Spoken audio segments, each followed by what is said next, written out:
You ask Tiger to solve. This deals with linear equations with one unknown.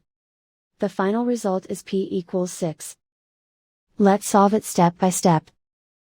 Group all constants on the right side of the equation. Subtract 2 from both sides. Simplify the arithmetic.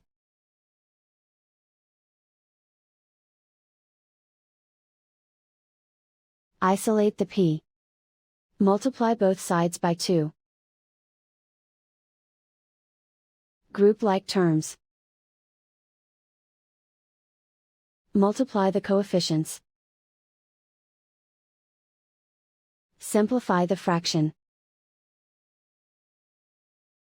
Simplify the arithmetic.